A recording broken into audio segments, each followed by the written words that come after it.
தென்னகத்து காஷ்மீர்னு சொல்ற மூணாரை பொறுத்த வரைக்கும் கோடை காலத்தை விடவும் குளிர்காலத்துல போறதுதான் உங்க உடலையே மெய்சிலிக்க வைக்கும். குறிப்பா டிசம்பர் மாத இறுதியிலும் ஜனவரியிலும் நிலவும் உறை பனிக்காலம் மூணாரை விரும்பும் பலருக்கும் ரொம்பவே பிடிக்கும்.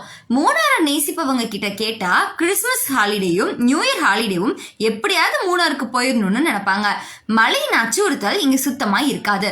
நல்லா பனிதான் விழுகும். தேயிலை தோட்டங்கள் நீர் சுமந்த பந்துகள் போல காட்சியளிக்கும். சூரியனையே எட்டி பார்க்க மனம் இல்லாம வெக்கப்பட்டு ஓடுற மாதிரி இருக்கும். பசுமை பொருத்திய புல்வெளிகளாக காடுகள் எல்லாமே கண்ணுக்கு விருந்தளிக்கும். தேனிலிருந்து கிளம்புனா போடியை தாண்டி முந்தழ ஏறும்போது முகம் எல்லாருக்குமே மாறும். அந்த அளவுக்கு அபாய வளைவுகள் உங்களை ஆச்சரியப்படுத்தும். அங்கிருந்து எட்டி பார்த்தா ஒரு பக்கம் கண்ணுக்கு எட்டிய தூரம் வரைக்கும் சமவெளியும், இன்னொரு பக்கம் கேரளாவில் கண்ணுக்கு எட்டிய தூரம் வரைக்கும் தேயிலை காடுகளும் உங்களை பிரமிக்க வைக்கும். மலையில இப்படியும் ஒரு மாயாஜலம் நிகழுமா அப்படின்னு யோசிக்க வைக்கிற மாதிரி சாலைகள் இருக்கும். வழி நெடுகிலும் தேயிலை தோட்டங்களும் மேகங்களும் உறைபனியும் உங்களை உரைய வச்சிரும். கிறிஸ்துமஸ் நியூ இயர் கொண்டாட்டங்கள்ல மூணாறு தேவாலயங்கள் களை கட்டி காணப்படும். மூணாறுல உள்ள ஏராளமான மக்கள் கொண்டாடி மகிழும் 10 நாள் பண்டிகையா வரும் நாட்கள் இருக்கும்.